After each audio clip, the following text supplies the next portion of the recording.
Dunia sedang membangun infrastruktur digital global yang menghubungkan orang dan negara. Ini bukan infrastruktur fisik jalan atau jembatan tradisional, tetapi perusahaan besar yang saling terhubung yang terdiri dari kabel bawah laut, jaringan serat optik, telekomunikasi, satelit, perangkat lunak, dan layanan komputasi awan. Miliaran dolar dihabiskan untuk membangun infrastruktur digital global, karena digitalisasi adalah kunci pertumbuhan ekonomi.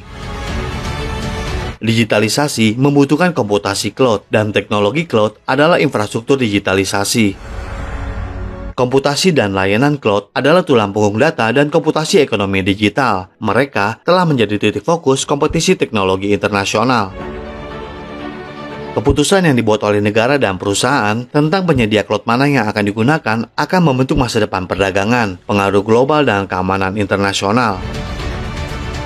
Mengidentifikasi peran sentral teknologi komunikasi dalam urusan internasional bukanlah hal yang baru. Generasi pertama sarjana geopolitik telah menulis lebih dari seabad yang lalu melihat telekomunikasi dan konektivitas global sebagai aspek penting dari kekuatan nasional. Saat ini, lebih dari 100 tahun kemudian, konektivitas digital memainkan peran yang jauh lebih besar dalam membentuk kekuatan dan pengaruh nasional. Dengan kata lain, siapapun yang menyediakan infrastruktur dan layanan komunikasi digital dunia akan membentuk kembali urusan internasional. Global South adalah arena utama persaingan dalam hal komputasi awan. Arena ini adalah Asia Tenggara, wilayah strategis penting dan salah satu wilayah paling dinamis secara ekonomi di dunia. Amerika Serikat melihat peluang untuk membentuk infrastruktur cloud di Asia Tenggara untuk memajukan agenda digitalnya yang lebih besar. Karena sukses di Asia Tenggara akan membantu mempromosikan demokrasi dan supremasi hukum, menciptakan peluang ekonomi bagi perusahaan barat, dan bahkan menjadi presiden bagi kebijakan di kawasan lain. Pesaing dalam hal ini tentu saja China. Persaingan kali ini bersifat komersial dan strategis. China memiliki strategi yang kuat untuk mendapatkan dominasi ekonomi global, menawarkan teknologi dengan layanan yang lebih baik, sebab China mendukung perusahaannya untuk mendapatkan pangsa pasar sebagai bagian dari upaya yang lebih besar untuk meningkatkan pengaruh politik. Amerika Serikat tidak memberikan dukungan serupa kepada perusahaannya. Kegagalan untuk menciptakan kerangka kerja politik yang mendukung di Amerika Serikat akan menciptakan peluang kemenangan bagi Tiongkok dan beresiko bagi kepentingan Amerika Serikat. Dan di episode kali ini, kita akan membahas bagaimana menggambarkan situasi negara-negara di Asia Tenggara ibarat tikus yang terjebak di antara dua gajah yang sedang bertanding.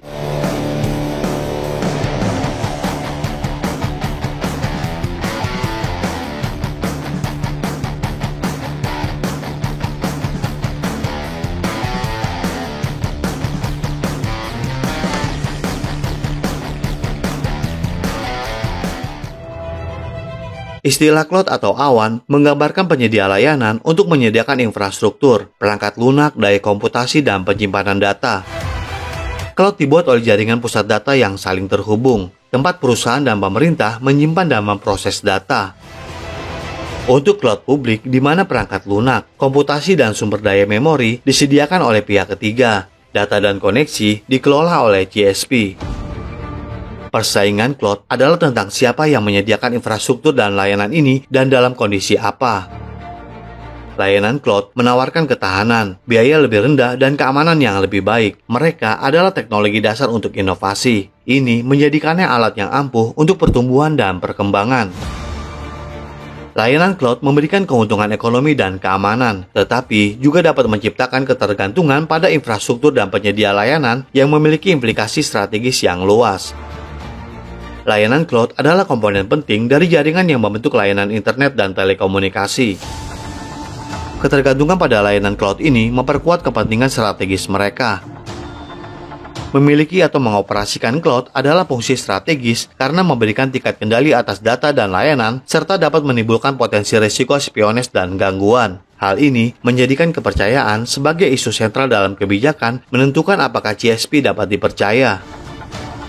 Dalam konteks jangka panjang, di mana kedua belah pihak mungkin lebih memilih untuk menghindari penggunaan kekuatan secara langsung, teknologi dan informasi menjadi lebih penting dalam menciptakan kekuatan nasional dan membentuk hubungan internasional. layanan cloud telah menjadi isu strategis karena digitalisasi telah membentuk kembali kontur persaingan internasional dan telah menciptakan jenis pengaruh dan kekuatan internasional baru. Layanan cloud menciptakan ketergantungan yang mudah dieksploitasi jika penyedia atau pemerintah tidak dapat dipercaya. Kebijakan cloud harus menyeimbangkan peluang untuk pengembangan dan pertumbuhan dengan potensi risiko. Risiko potensial dari komputasi cloud terbagi dalam beberapa kategori. Ada keamanan data yang disimpan di cloud, di mana risikonya akan ditentukan oleh bagaimana data tersebut disimpan, dienkripsi, dan dikelola. Ada juga risiko terhadap kedaulatan dan privasi jika data disimpan di luar batas negara tanpa pengamanan yang memadai. Dan layanan cloud memainkan peran yang semakin penting dalam keamanan cyber. Layanan cloud dari penyedia yang tidak dapat dipercaya menciptakan risiko terhadap keamanan dan kedaulatan, serta menciptakan potensi pemaksaan, spionage atau gangguan data dan layanan. Kegagalan untuk memanfaatkan sepenuhnya cloud juga akan merusak keamanan nasional dengan mengurangi pertumbuhan ekonomi dan inovasi. Pilihan CSP dapat membangun ketergantungan pada pemasok yang tidak hanya untuk cloud, tetapi juga untuk teknologi digital yang menggunakan cloud. Yang paling utama adalah jaringan telekomunikasi dan keuangan, tetapi ada juga perangkat yang besar dan berkembang, seperti robot atau mobil otonom. Telepon dan jaringan tidak akan berfungsi tanpa akses ke cloud. Maskapai penerbangan dan bank mengandalkan cloud, dan mobil serta pabrik akan segera bergantung pada cloud. Hal ini membuat siapa yang mengoperasikan cloud dan di bawah aturan dan ketentuan apa menjadi pertanyaan penting untuk keamanan. Asia Tenggara adalah salah satu wilayah di mana persaingan digital paling ketat. Wilayah ini memimpin dunia sebagai pasar untuk komputasi cloud. Ini menjadikannya pasar tempat CSP besar manapun ingin bersaing. Asia Tenggara adalah wilayah yang beragam secara politik, dengan demokrasi, komunis, junta militer dan kediktatoran, serta beberapa pemerintah yang diberi label otoriter. Negara-negaranya berkisar dari Indonesia yang raksasa hingga Singapura yang kecil. Ini penting secara strategis, mengingat lokasinya dan dinamisme ekonominya dan tumbuh dengan kecepatan yang tak tertandingi. Data dari Dana Moneter Internasional menunjukkan pendapatan agregat dari Asia Tenggara mendekati 4 triliun dolar Amerika Serikat. Banyak negara di kawasan ini memiliki budaya kewirausahaan yang kuat, misalnya di fintech dan e-commerce yang bergantung pada layanan cloud. Inovasi dan kewirausahaan menciptakan permintaan akan layanan cloud. Raksasa cloud Amerika Serikat dan China bersaing untuk pasar regional yang penting ini.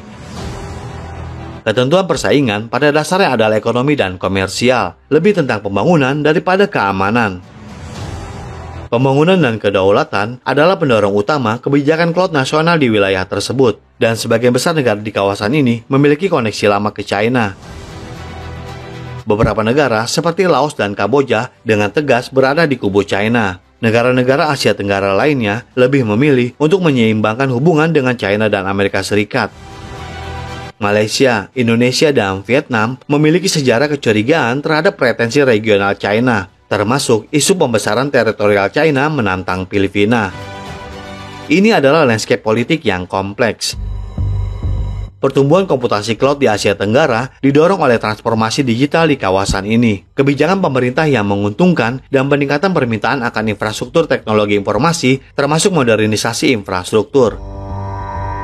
Pertumbuhan permintaan layanan cloud juga didorong oleh peningkatan jumlah startup teknologi digital di kawasan ini yang dipimpin oleh Singapura, Indonesia, Thailand, dan Filipina. Singapura dan Indonesia adalah negara kunci untuk persaingan cloud karena digitalisasi dan lingkungan teknologi kewirausahaan mereka. Perusahaan Amerika Serikat seperti Amazon dan Microsoft Azure, keduanya menyediakan daya komputasi, penyimpanan, basis data, kecerdasan buatan, dan alat analitik data. Google Cloud Platform dan IBM Cloud juga memiliki kehadiran di Asia Tenggara dengan penawaran layanan cloud dan solusi cloud hybrid.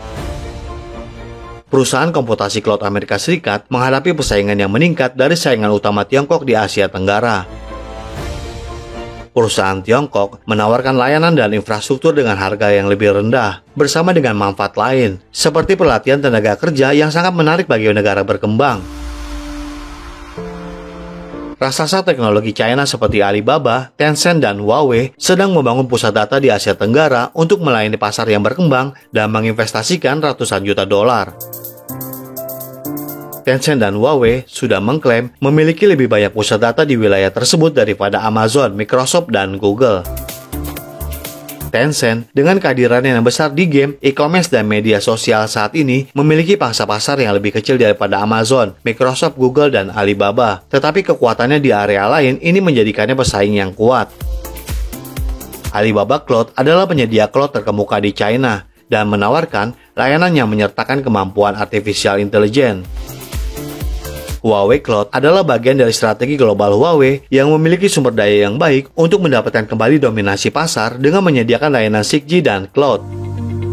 Dalam 5 tahun pertama Belt and Road Initiative yang merupakan bagian dari upaya yang lebih besar untuk meningkatkan pengaruhnya dan lebih erat mengikat negara-negara lain di kawasan ini dengan China baik secara ekonomi maupun politik. Ini termasuk membangun rantai pasokan teknologi yang menghubungkan China dan kawasan, termasuk meningkatkan penggunaan renminbi. Persaingan cloud melebihi harga dan layanan, tetapi ada dimensi politik dan diplomatik. Kebijakan negara-negara kawasan terhadap China akan tetap bernuansa dan berimbang. Menggunakan cara lama dengan menunjuk ancaman China tidak akan dengan sendirinya mengubah pemikiran tentang pemasok cloud.